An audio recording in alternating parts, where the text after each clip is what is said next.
अध्याय में भगवान ने राजविद्या राजगुप्त योग का वर्णन किया है। क्षिप्रम भवति धर्मात्मा सस्वच्छान्तिम निगच्छति कौन्ते प्रति जानीहि न मे भक्ता प्रणश्यति।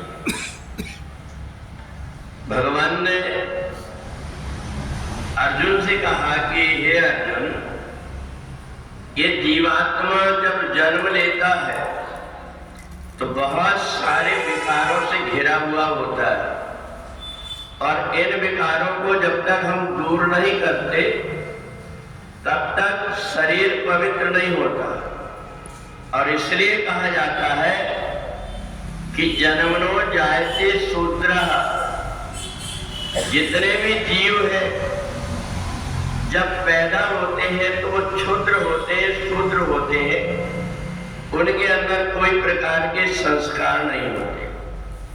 चाहे कोई भी हो, जिसने जन्म लिया उसकी पहचान तो बाहर से हमने बना दिया। ये इस घर में जन्म हुआ है तो ये हो गया, ये इस घर में जन्म हुआ। वास्तव में हर जीवात्मा जन्मनो जायते शूद्रः, जन्म से उसके अंदर बहुत सारी कमियां रहती हैं, बहुत सारे विकार होते हैं। और जब वो थोड़ा बड़ा होता है तो संस्कारात् द्विजो भवेत्। जब थोड़ा बड़ा हुआ और उसके अंदर कोई संस्कार आ गए, उसने जनेऊ धारण कर लिया, समोदमा तपा शौचम, ब्रह्मचर्य व्रत का पालन करने लगा, अपनी इंद्रियों को जीत लिया, तो जैसे ही उसने अपने आप को पवित्र किया तो वो संस्कारात् द्विजो भवेत्, संस्कार से वो द्विज हो जाता है।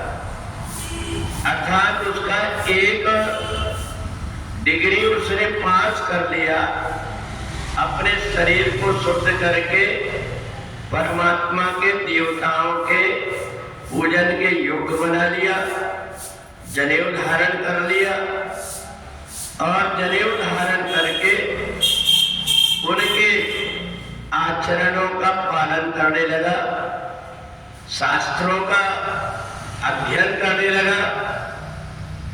तो जैसे ही वो संस्कारों को हृदय में धारण करता है, कोई वेद को पढ़ने लगता है, कोई शास्त्र को पढ़ने लगता है, तो वह विप्र कहलाता है।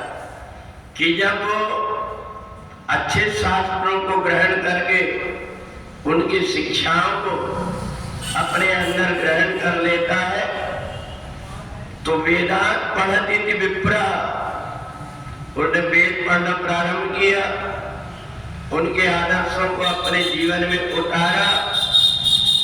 देख करके कोई भी व्यक्ति कहने लगता है, इस व्यक्ति के अंदर धार्मिक भावना, धार्मिक ज्ञान आ गया, और उसको विप्र कहते हैं।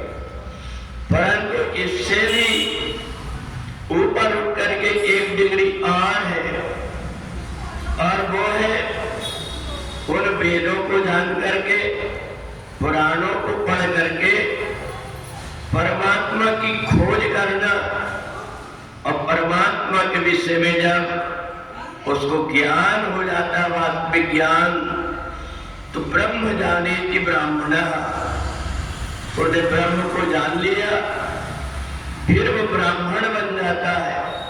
तो इस प्रकार से भगवान ने कहा कि तुम ये मत सोचो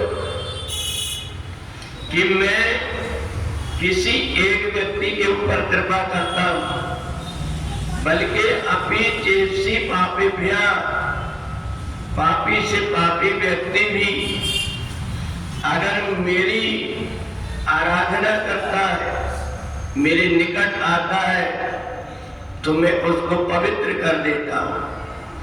जैसे गंगा जी में जब कभी हम स्नान करने जाए तो गंगा जी ये नहीं पूछती कि तुमने कितने दिन से स्नान नहीं किया है, मेरे को छूना मत। चाहे जितने दिन भी व्यक्ति ने स्नान न किया, शरीर के अंदर जितनी भी गंदगी हो, पर गंगा में जाकर के वो पवित्र हो जाता है। ऐसे ही परमात्मा है। परमात्मा के निकट चाहे वेद पढ़ने वाले वशिष्ठ पहुंच जाए, चाहे उनके पास में सबरी जैसी भीलनी पहुंच जाए, चाहे जटायु जैसा गिद्ध पहुंच जाए, परमात्मा सबके ऊपर कृपा करती है। परमात्मा की दृष्टि में कोई प्रकार का भेद नहीं है।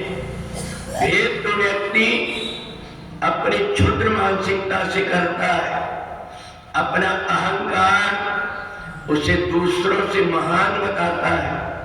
बल्कि जो व्यक्ति बड़ा होता है, महान होता है, पेड़ में जैसे फल लगते हैं वो झुक जाता है, ऐसे ही जो परमात्मा की भक्ति अपने हृदय में धारण करके महान बनता है विद्या के द्वारा, तो विद्या ददाति विनयम, विद्या से वो विनम्र हो जाता है।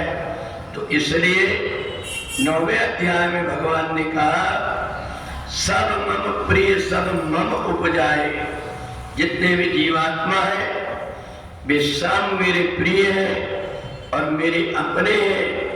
बात इतनी ही रहती है, जो संसार की तरफ जाता है वो संसार में उलझ जाता है, और जो मेरे तरफ आ जाता है वो आवागमन से मुक्त हो जाता है। बोली वृंदावन बिहारी लाल की।